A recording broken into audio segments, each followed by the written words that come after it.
সুন্দর আমাদের পৃথিবী, আর এই সুন্দর পৃথিবীতেই আমাদের সুন্দর সমাজ। এই সমাজে রয়েছে অগণিত মানুষ, আর এই মানুষের মধ্যেই অনেক অপরাধী রয়েছে। কিন্তু আমরা যদি এই অপরাধীদের ব্যাকগ্রাউন্ড দেখি, তাহলে দেখবেন 90% অপরাধী তারা পরিস্থিতির শিকার হয়েছে। নমস্কার, আমি কুন্তল। আজ শুনবেন এরকমই একটি বাস্তব ঘটনা, বাস্তবতা। গল্পটি যদি ভালো লেগে থাকে তাহলে অবশ্যই চ্যানেলটিকে সাবস্ক্রাইব করবেন, কমেন্ট করে জানাবেন কেমন লাগলো এবং কী ধরনের গল্প আপনারা শুনতে চাইছেন, এবং অবশ্যই একটি লাইক করে দেবেন। শুনতে থাকুন, পাশে থাকুন গল্প জগৎ।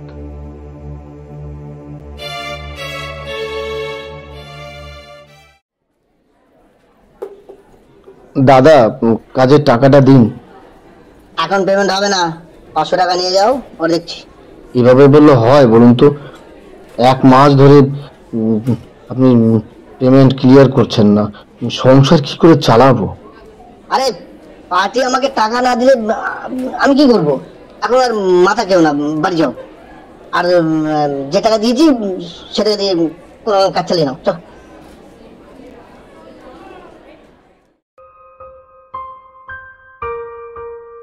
গত 1 মাস ধরে কাজের টাকা ভালোভাবে পাচ্ছে না রিক। কিভাবে সংসারটা চালাবে সেটাই ভাবতে ভাবতে বাড়ি ফিরল। বাড়িতে ঢুকতেই রিকের স্ত্রী রিয়া বলল, তুমি এসে পড়েছো? তাহলে আমি চা করছি, তুমি চা খেয়ে তাড়াতাড়ি বাজারে যাও। চাল বাড়ন্ত, সবজিরও একই অবস্থা। তুমি বাজার করে নিয়ে আসো।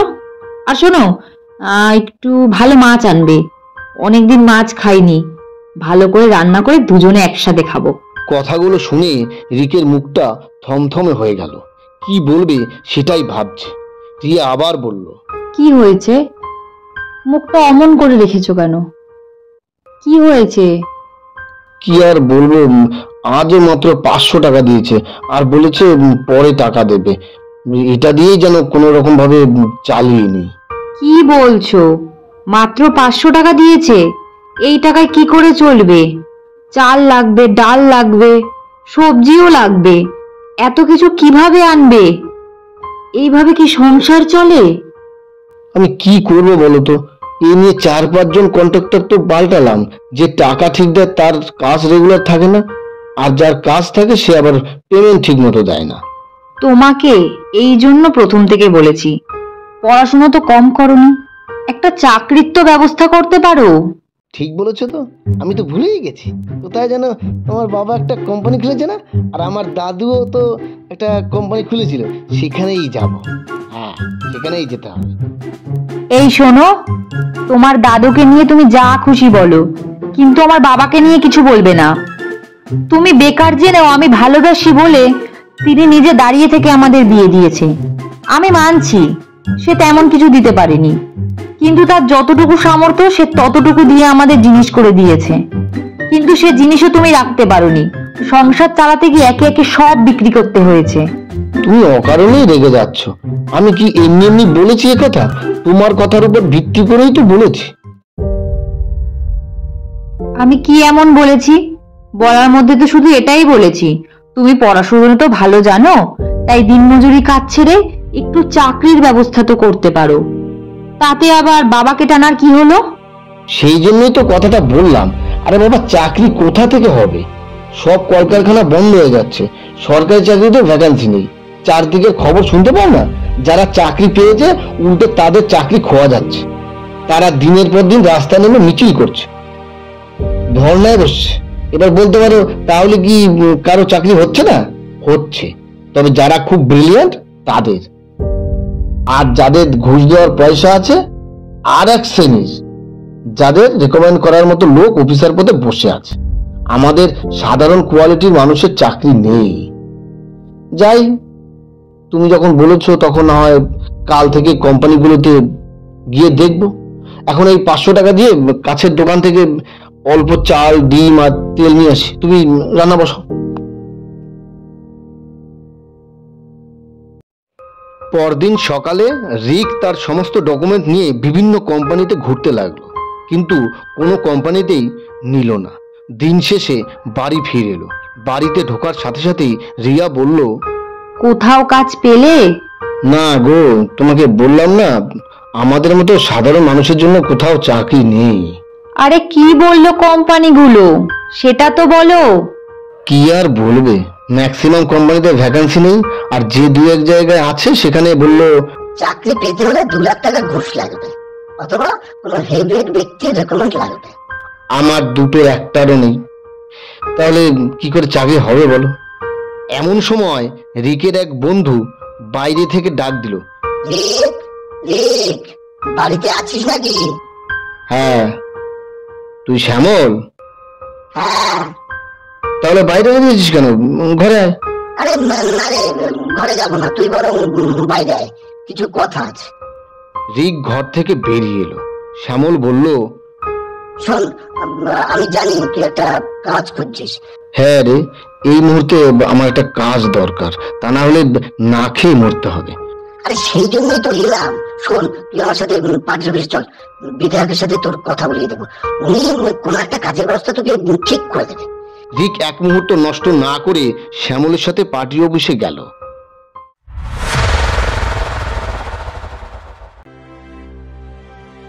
পার্টি অফিসে তখন ওই এলাকার বিধায়ক কমলেশ মুখার্জি ফোনে কার সাথে যেন কথা বলছিল। হ্যালো, তারপর বল, ভোটের কাজ কদ্দূর? এবার কিন্তু অপোজিট পার্টি খুব স্ট্রং, সেটা মাথায় রাখবি। আর পার্টি ফান্ডের টাকাটা কিন্তু কিছু ঘাটতি আছে, যারা টাকা দেয়নি তাদের কাছ থেকে টাকা আদায়ের ব্যবস্থা কর, কেমন? এখন রাখছি, পরে কথা বলবো।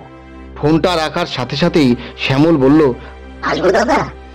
আরে শ্যামল যে, আয় আয়, ভিতরে আয়। নমস্কার দাদা। তারপর কি খবর?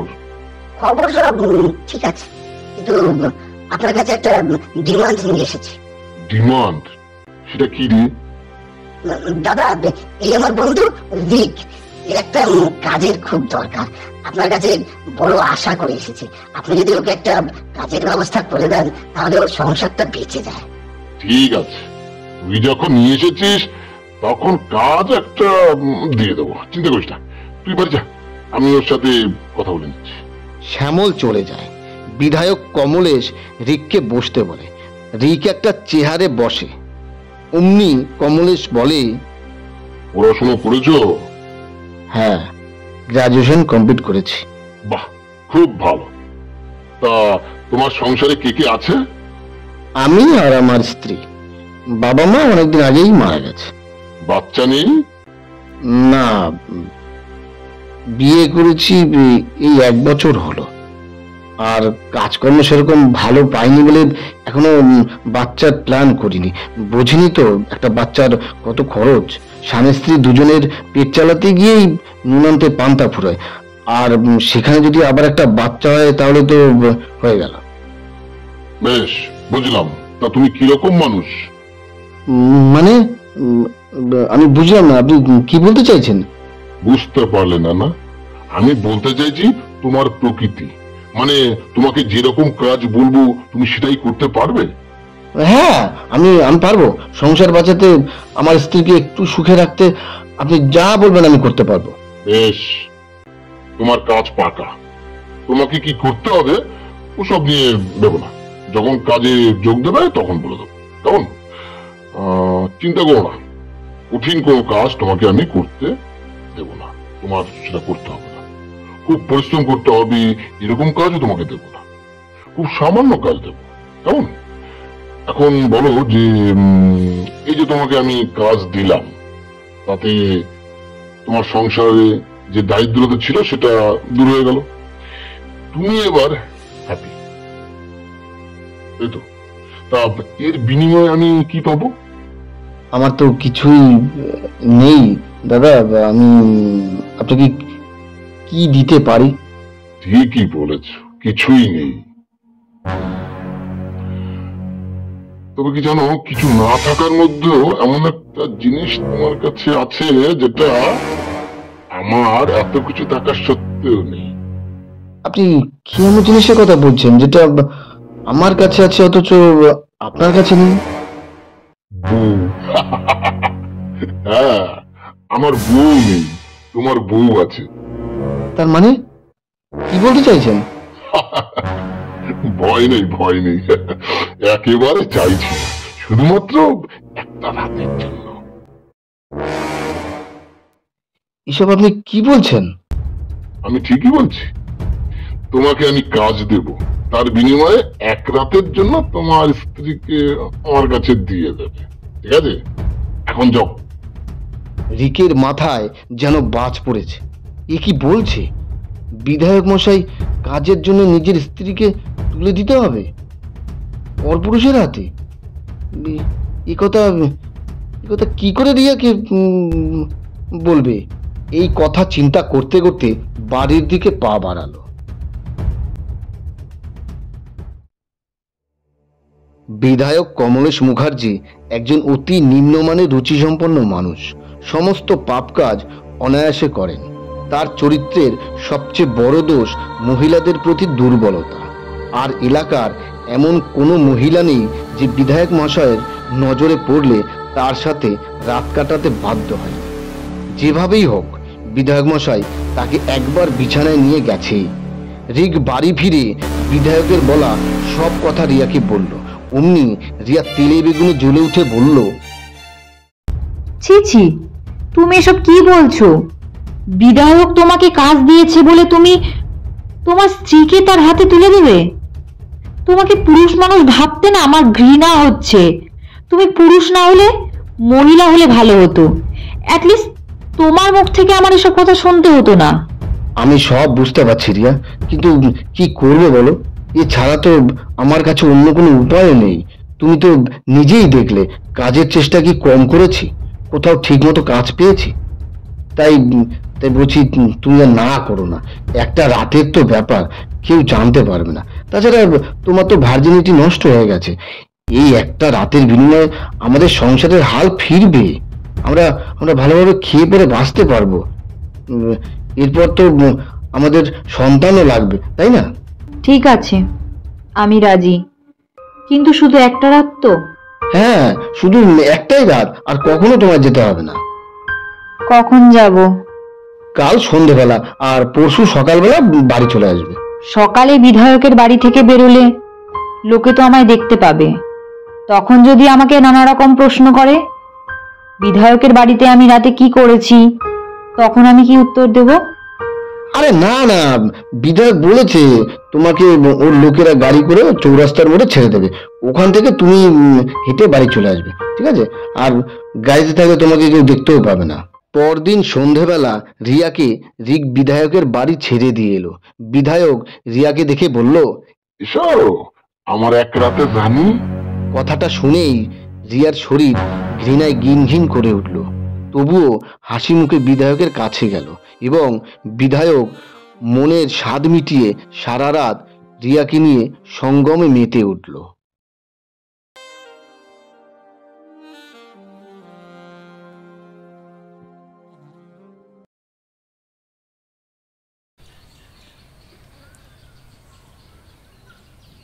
পরদিন সকালে বিধায়ক কমলেশ মুখার্জি বললেন, তোমায় হেঁটে বাড়ি যেতে হবে না সুন্দরী। আমার লোকেরা তোমায় গাড়ি করে বাড়ি পৌঁছে দেবে।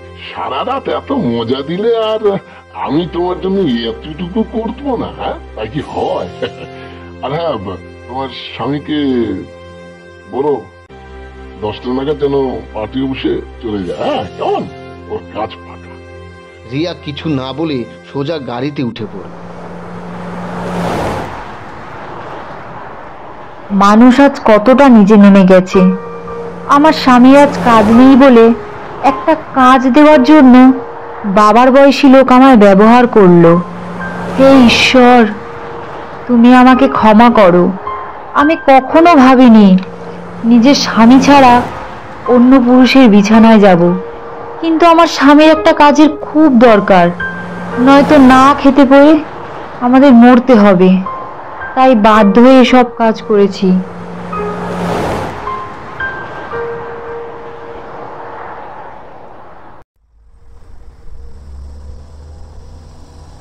গাড়িটা এসে চৌরাস্তায় দাঁড়ালো।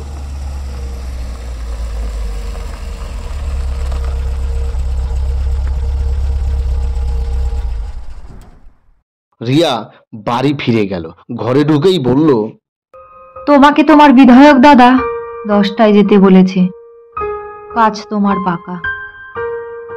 রিক শুধু শুনলো, কোনো কথা বলল না। চুপ করে একটা ভাঙা টুলের উপর বসে রইল।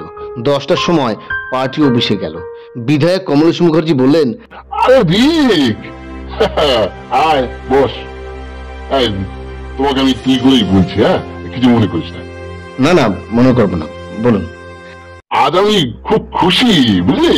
অনেকদিন পর একটা টাটকা ফুলের মধু খেলাম। ভালোই করেছিস, বাচ্চা নিসনি। আসলে বাচ্চা নিলে না সবকিছু ঢিলে হয়ে যায়। তোর বউটা কিন্তু সত্যি একটা খাসা জিনিস। ব্যাস, অনেক বলেছেন, আর নয়। আপনি যেটা বলেছেন আমি সেটা করে দিয়েছি। আমার কথা আমি রেখেছি, এবার আপনার কথা রাখার পালা। আরে আরে রেগে যাচ্ছিস কেন? আরে আমি তো তোর বউর একটু গুণগান করলাম। আসলে সচরাচর বা বলতে পারিস পয়সা দিয়েও তোর বউয়ের মতো মাল পাওয়া যায় না, তাই আর কি। যাকে এবার তোর বউ নিয়ে কথা নয়, কাজের কথা বলি। শোন, তুই গাড়ি যেতে পারিস? হ্যাঁ পারি। তাহলে এনে চাবি, বাইরে দেখ স্করপিও দেওয়া রাখা আছে। হ্যাঁ, গাড়িটা নিয়ে একজনের কাছে যা, সে তোকে কিছু টাকা দেবে, সেটা তুই তোর কাছে খরচ করবি, ঠিক আছে?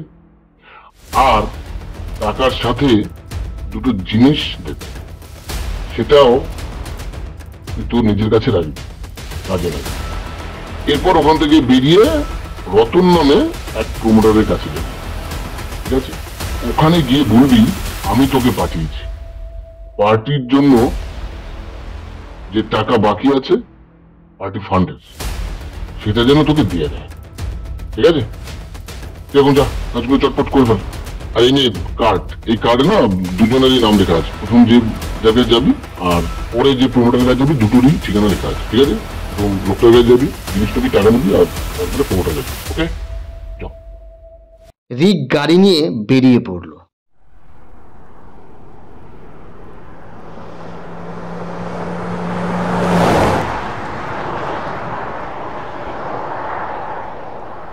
ঠিকানা মতো গিয়ে পরেশ নামের এক লোকের কাছে গিয়ে বলল, আমি রিক, কমলেশদা আমাকে আপনার কাছে পাঠিয়েছে, কি জিনিস দেওয়ার আছে দিন। লোকটা প্রথমেই দুটো আধুনিক রিভলভার দিল, এরপর বেশ কিছু টাকাও দিল। সব নিয়ে রিক আবার বেরিয়ে পড়ল।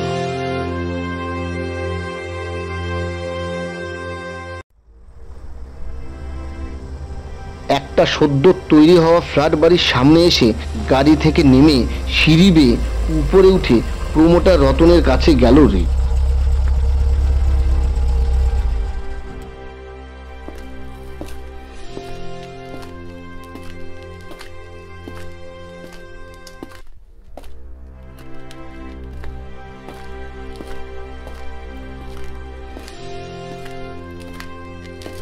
কে ভাই তুমি?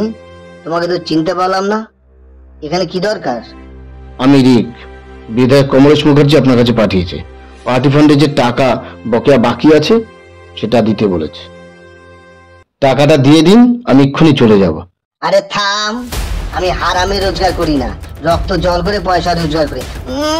প্রতি মাসেই পার্টির টাকা চাইবে আর আমাকে পয়সা দিতে হবে। আমি আর কোনো টাকা পয়সা দেবো না পার্টিকে। এখান থেকে যা, কেটে বল। ওসব আমি জানি না দাদা, আমায় পয়সা নিতে বলেছে, তাই এখন আপনি পয়সা দিয়ে দিন। পরে আর পয়সা দেবেন কি দেবেন না সেটা দাদাকে বলে দেবেন। আপনি ওই কতদিন হচ্ছে নেতাদের তেল মাখাচ্ছিস? বললাম না টাকা দেবো না, ভালো চাষ তো কেটে বল, নইলে আমার ছেলের এমন মারবে না, এখান থেকে যাওয়ার তো দূরের কথা, খাওয়ার জন্য হাত তুলতে পারবি না, সারা জীবন হুইল চেয়ারে বসে কাটিয়ে দিবি, বুঝলি? আপনার কথা শুনলাম, আমি ঠান্ডা মাথায় বলছি তো তাই বুঝতে পারছেন না। এখনো আবারও বলছি, ভালোভাবে টাকাটা দিয়ে দিন, পরে দাদার সাথে বোঝাপড়া করে নেবেন। আপনার সাথে আমার কোনো শত্রুতা নেই, কিন্তু আমার মটকা গরম হলে শুধু আপনার ছেলে পেলে নয়, ওদের সাথে আপনার নামটাও পৃথিবীর খাতা থেকে মুছে দেব। ওই কি বলি রে?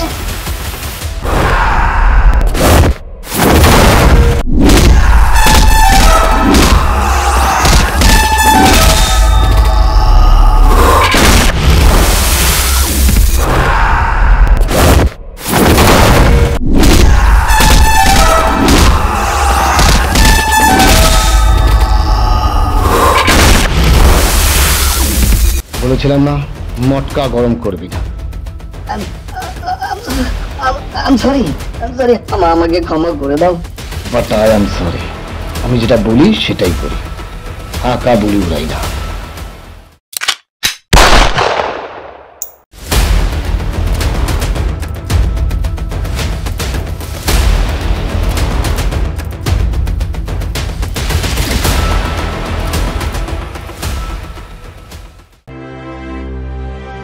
পার্টি ফান্ডের যত টাকা বাকি ছিল সেই টাকার সাথে সাথে রতনের কাছে যত টাকা ছিল সমস্ত টাকা নিয়ে কমলেশ মুখার্জির বাড়ি ফিরে এলো রিক। কমলেশের টেবিলে টাকাগুলো রাখতেই বলল, কি এতগুলো টাকা? এত টাকা তো পার্টি ফান্ড পাবে না, তাহলে এত টাকা কোথা থেকে আনলি? রিক ঘটে যাওয়া সমস্ত কথা বলল।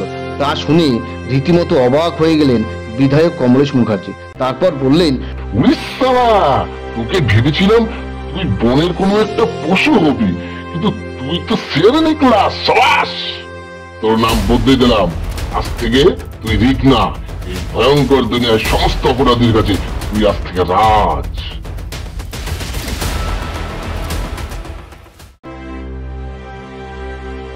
এই নে পার্টি ফান্ডের যা টাকা সেটা আমি নিয়ে নিলাম, বাকিটা তুই নিয়ে যা। আর হ্যাঁ, তুই আজ একটা বুলেট কিনে নিবি, ঠিক আছে? বাড়ি থেকে পার্টি অফিসে বুলেটে যাওয়া আসা করবি। আর পার্টি থেকে যখন কাজ করবি, ঠিক আছে, তখন 4 চাকায় বেরোবি, বুঝলি? এখন বাড়ি যা। রিক বাড়ি এসে রিয়াকে সব বলল, তবে প্রমোটার রতনকে যে সে খুন করেছে সেটা বলল না। রিয়া সব শুনেই বলল, যা ভালো বোঝো করো, তোমার সাথে সাথে আমার সংসারের উন্নতি হবে, এটা ভালো কথা। কিন্তু আমার মনে হয় বিধায়ক কমলেশ মুখার্জি লোকটা না সুবিধার নয়। তবে ভেবো না, আমাকে ওর সাথে রাত কাটাতে বাধ্য করছো বলে বলছি। আমি এই কারণে বলছি যে বড় বড় কোম্পানিগুলো যারা ভারতবর্ষ জুড়ে ব্যবসা করছে তারাও একদিনে এত সাফল্য পায় না যেটা তুমি পেয়েছো। একদিন কাজ করে তাও আবার কয়েক ঘন্টা, এর মধ্যে কয়েক লক্ষ টাকা আর একটা বুলেট গাড়ি কেনার টাকা দিয়েছে। আমার মনে হয় ওই লোকটা না তোমাকে ঢাল করে বড় কিছু হাতাতে চাইছে। যাই হোক, আমার যা মনে হলো বললাম, বাকিটা তোমার ইচ্ছে।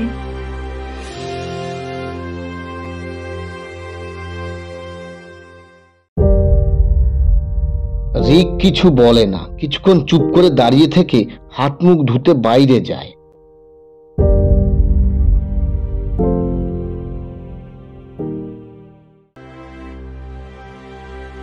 কয়েকদিন পর পার্টি অফিসে কমলেশ মুখার্জির কাছে পুলিশ আসে। নমস্কার কমলেশ বাবু। নমস্কার নমস্কার। তারপর কি খবর? হঠাৎ আমার অফিসে?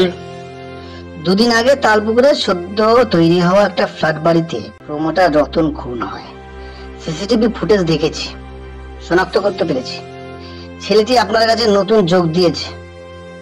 আচ্ছা আচ্ছা, তাই বলি, হঠাৎ খাকিরা আমার অফিসে কেন? সবার আগে বলুন, এই যে আপনাদের মাসে মাসে মাসহারা দিই, তারপর এত বড় পার্টি চলে, ইলেকশন গুলো হচ্ছে, তার টাকা কোথা দিয়ে আসবে? আমাদের কাছে তো আর টাকা ছাপানো মেশিন নেই যে বাজার থেকে কাগজ কিনে যত ইচ্ছে টাকা ছাপাবো আর থানায় পাঠাবো, দলের জন্য খরচা করব। আরে বাবা, টাকার যোগান দেওয়ার জন্য তো এদের মতো কিছু ইয়ং ছেলে দরকার, তাই না? তাই বলে আপনার ছেলেরা একের পর এক খুন করবে আর আমরা আইনের লোক হয়ে চুপচাপ বসে থাকবো? গত মাসেও একটা খুন হয়েছে, সেটাও করেছে আপনার দলেরই ছেলে। না না, সমাজের তো একটা রীতিনীতি আছে। আপনার কথা মেনে নিলে তো সমাজ নামের তো কোনো জায়গাই থাকবে না, সব তো জঙ্গলে পরিণত হবে। পার্থক্য থাকবে একটাই, যে জঙ্গলে গাছ আর পশু থাকে, আর সমাজে গাছের পরিবর্তে বড় বড় বিল্ডিং আর মানুষরূপী জানোয়ার থাকে। না না, এভাবে চলতে পারে না। আমি মানছি পার্টি চালাতে গেলে অনেক কিছু করতে হয়, তাই বলে আপনার ছেলেরা একের পর এক খুন করবে, আমরা জগন্নাথ হয়ে থানায় চুপ করে বসে থাকবো? তাহলে মানুষ অপরাধ করতে ভয় পাবে না, আপনাদের মতো নেতাদের ছত্রছায় আশ্রয় নেবে, আর অপরাধ করে আমাদের সামনে দিয়ে বুক ফুলিয়ে ঘুরে বেড়াবে। বুঝেছি, একটু বেশি নোট দিতে হবে, তাই তো? আপনি ভুল করছেন। আমি টাকা নিলেও এখন নিজেকে বিক্রি করিনি। আইনের পোশাকটা যখন গায়ে পড়েছি তখন কিছু কাজ আইনের ধারা অনুযায়ী করতে বাধ্য। সেই কারণেই বলছি, আপনার ছেলেদের একটু সংযত চলতে বলবেন, তা না হলে ওদের আমি অ্যারেস্ট করতে বাধ্য হব। চলি। কিছুদিন পর রিক বিশাল একটা বাড়ি বানালো। রিয়া রিকের কাজে খুব একটা খুশি নয়, কারণ লোকমুখে শুনেছে সে বেআইনি কাজে জড়িয়ে পড়েছে এবং ওই কাজের টাকা দিয়েই মাত্র কয়েক মাসের মধ্যেই একটা ছোট্ট ভাঙা ঘর থেকে রাজপ্রাসাদ বানিয়েছে। যে রিককে দু একজন ছাড়া কেউ চিনতো না, আজ এক ডাকে সবাই দাদা বলে। কমলেশ মুখার্জি রিককে পার্টি অফিসে ডেকে পাঠালো। রিক বুলেট গাড়ি নিয়ে হাজির হলো পার্টি অফিসে।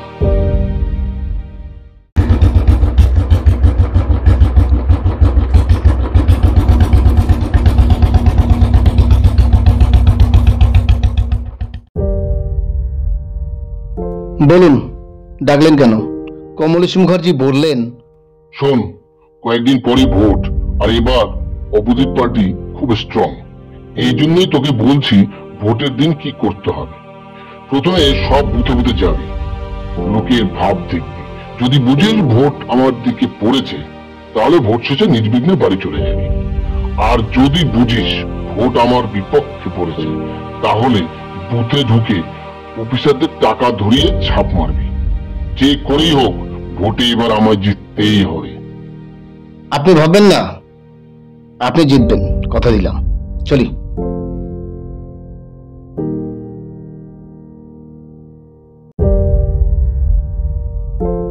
ভোটের দিন সকাল থেকেই সমস্ত বুথ ঘুরে দেখছে রিক।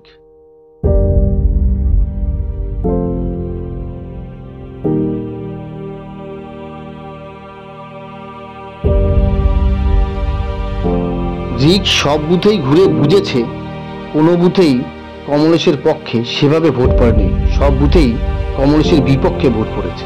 তাই বুথে ঢুকে অফিসারদের সামনে টাকার ব্যাগ রেখে বলল, শুনুন, এই ব্যাগে যা টাকা আছে সবাই সমান ভাগ করে নেবেন, আর সবার ভাগে যা পড়বে তাদের সব মিলিয়ে আপনাদের 5 বছরের মাইনেরও বেশি।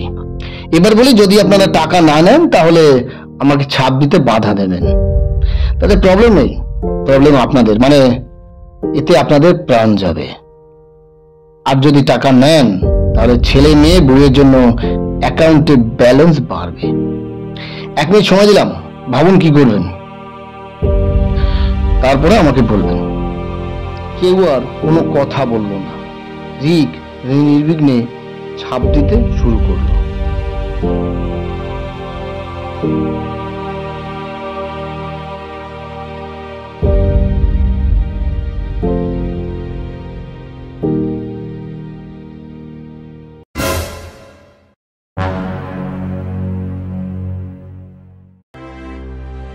ভোটের পর কমলেশ মুখার্জি জিতে গেলেন। রিককে ডেকে বলল, শোন, আমি এখন মন্ত্রী হয়েছি, তাই তোর আর আমার কাজে আসতে হবে না। কেমন? তোকে কয়েক টাকা দিচ্ছি, তুই ব্যবসা কর, ঠিক আছে? রিক টাকা নিয়ে চলে গেল। বাড়ি ফিরতেই রিকের মাথায় বাজ পড়ল। রিয়া একটা চিঠি লিখে বাপের বাড়ি চলে গেছে। রিক চিঠিটা পড়তে শুরু করলো এবং চিঠিতে লেখা ছিল, রিক, প্রথম থেকেই আমার সন্দেহ ছিল তুমি কোনো অবৈধ কাজে জড়িয়ে পড়েছ। সেটা জানলাম ভোটের পর। আমি কষ্ট করে কম খেয়ে থাকতে রাজি, অবৈধ টাকায় না রাজপ্রাসাদে না রোজ ভালো মন্দ খেতে রাজি। আর আমি জানি তুমি এই পথ থেকে বেরোতে পারবে না, তাই চলে গেলাম বাপের বাড়ি। তুমি গেলেও আমি আর ফিরবো না, ভালো থেকো। রিক আর রিয়াকে আনতে বাপের বাড়ি যায়নি, কারণ রিক জানতো ওর মতো রিয়াও খুব জেদি, ও গেলেও ফিরবে না। এরপর রিক বেআইনি ব্যবসা শুরু করে। কয়েক বছরের মধ্যে একজন বড় স্মাগলারে পরিণত হয়। একদিন রাতে বাড়ি ফিরছিল, হঠাৎ রাস্তায় অন্য একদল স্মাগলার রিকের টাকা পয়সা কেড়ে নিতে চাইলে রিক তাদের 8 জনের দলকে খুন করে।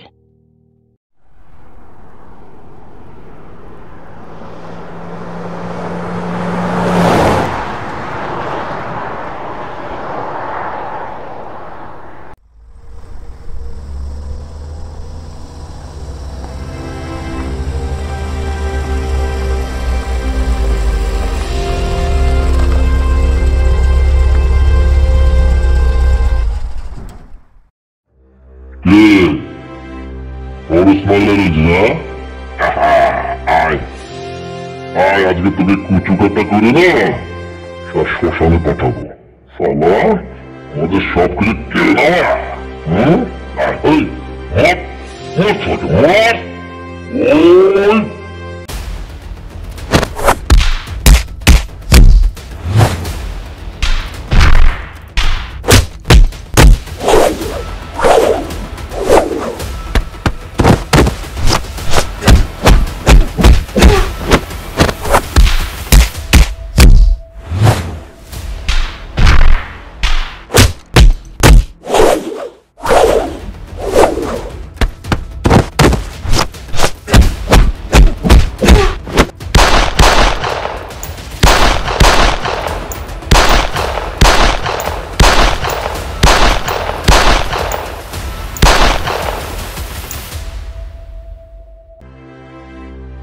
রিক চলে যাওয়ার পর সেখানে পুলিশ আসে এবং বডিগুলোকে নিয়ে যাওয়ার সময় রিকের একটা গলার চেন খুলে ওখানে পড়ে যায়।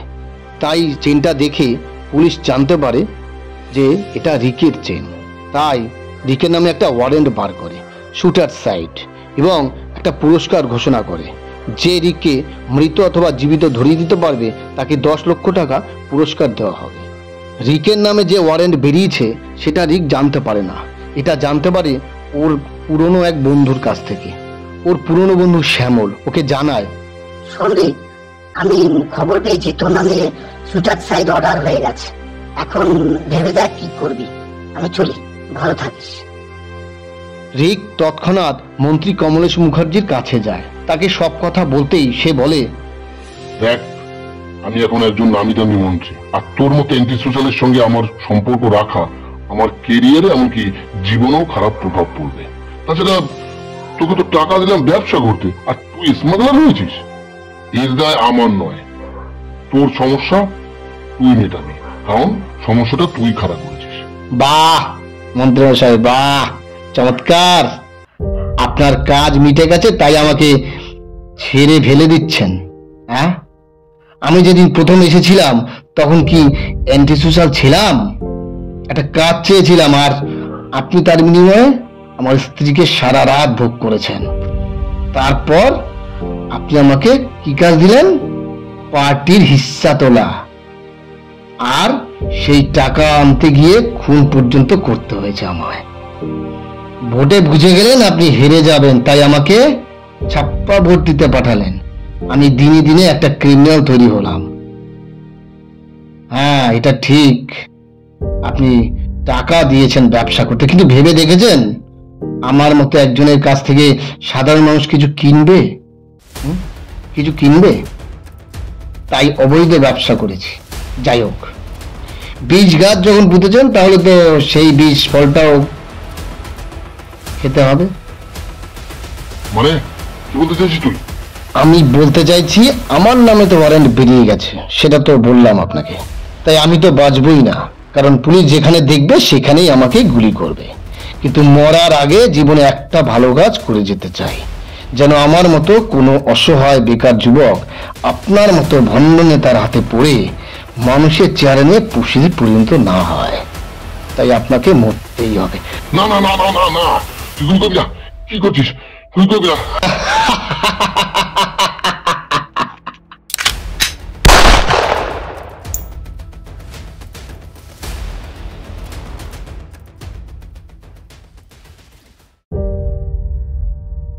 কমলেশ মুখার্জিকে মারার পর রিক সরাসরি রিয়ার বাপের বাড়ি চলে যায় এবং সেখানে রিয়ার বাবা বলে, রিয়ার বিয়ে হয়ে গেছে বাবা, একটা গ্রামের ছেলের সাথে। ওর স্বামীর সাথে শ্বশুর বাড়ি থাকে। ঠিকানা নিয়ে রিক সেখানে পৌঁছে যায়। রিক কিছু বলার আগেই রিয়া বলে, কি ব্যাপার, এত বছর বাদে তুমি এখানে এলে কিভাবে? ঠিকানা পেলে কোথায়? তোমার বাপের বাড়িতে গিয়েছিলাম, তোমার বাবাই আমাকে তোমার নতুন ঠিকানা দিয়েছে। সে তুমি যেভাবেই ঠিকানা পাও না কেন, আমি তো বলেছি তোমার সাথে ফিরবো না। তাছাড়া এখন তো আর ফেরার কোনো প্রশ্নই ওঠে না, কারণ আমার বিয়ে হয়েছে, একটা মেয়েও আছে। যে মানুষটা আমাকে বিয়ে করেছে সে সবকিছু জেনে আমাকে বিয়ে করেছে। সে তোমার মতো কোটিপতি নয়, কিন্তু তোমার মতো হারামি টাকাও রোজগার করে না। এই গ্রামে ছোট্ট একটা মুদির দোকান চালায়, তাতে আমাদের কোনো রকমে চলে যায়। কিন্তু আমাকে কখনো শুনতে হয় না তোমার স্বামী একজন ক্রিমিনাল, মানুষ খুন করে, ব্যবসাদারদের থেকে টাকা জোর করে আদায় করে। আমার স্বামী দিন শেষে বাড়ি এসে সারাদিনের সুখ দুঃখ আমার সাথে ভাগ করে নেয়। তোমার মতো বিশাল বড় বাড়ি আর কারি কারি টাকা গয়না দিয়ে রাতে একা রেখে চলে যায় না। আমি ভেবেছিলাম তুমি কোনো ভালো কাজ করবে, তাই তোমার কথাতে জীবনের সব থেকে নিকৃষ্টতম কাজটা করেছিলাম। কিন্তু আমার সেই কাজের তুমি মানই রাখলে না। যাই হোক, অনেকক্ষণ হয়ে গেছে তুমি এখানে এসেছো, এবার তুমি এখান থেকে চলে যাও। আমার স্বামীর আসার সময় হয়ে গেছে, সে দেখলে আমায় ভুল বুঝতে পারে। তুমি আমার কোনো কথা না শুনে এতগুলো কথা বললে। আমি তোমাকে ফিরিয়ে নিতে আসিনি, আমি তোমাকে সুখী করতে পারিনি, আমি জানি। তাই যখন শুনলাম তুমি আবার বিয়ে করেছো, তখন ভাবলাম জীবনের শেষবারের মতো আমার হারিয়ে যাওয়া মানুষটাকে দেখে আসি, সে সুখী হতে পেরেছে কিনা। এখন বুঝলাম তুমি সত্যিই সুখী হয়েছো। তুমি ভালো থাকো, অনেক সুখে থাকো। এবার মরেও আমি শান্তি পাবো। জীবনের শেষ মানে তুমি কি বলতে চাইছো? আমার ওয়ারেন্ট বেরিয়ে গেছে, পুলিশ দেখলেই আমায় গুলি করবে। যাই হোক, ভালো থাকো, সুখে থাকো। আসি। রিক গাড়িতে যেতে দেখে পুলিশ দাঁড়িয়ে, তবুও রিক থামে না। অমনি পুলিশ গুলি করে, রিক মাটিতে পড়ে যায়।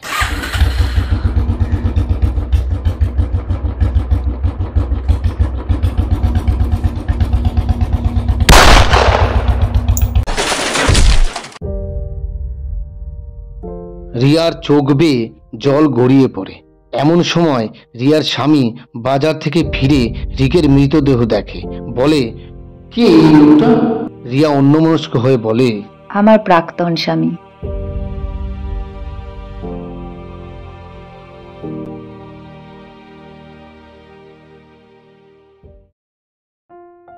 কেমন লাগলো আজকের গল্প? যদি ভালো লেগে থাকে তাহলে চ্যানেলটি অবশ্যই সাবস্ক্রাইব করবেন, একটি লাইক করে দেবেন এবং কমেন্ট করে জানাবেন কেমন লাগলো এবং আপনারা কী ধরনের গল্প শুনতে চান অবশ্যই এটা কমেন্ট করে জানাবেন। ভালো থাকবেন, সুস্থ থাকবেন, শুনতে থাকুন, পাশে থাকুন। গল্প জগৎ। শুভরাত্রি।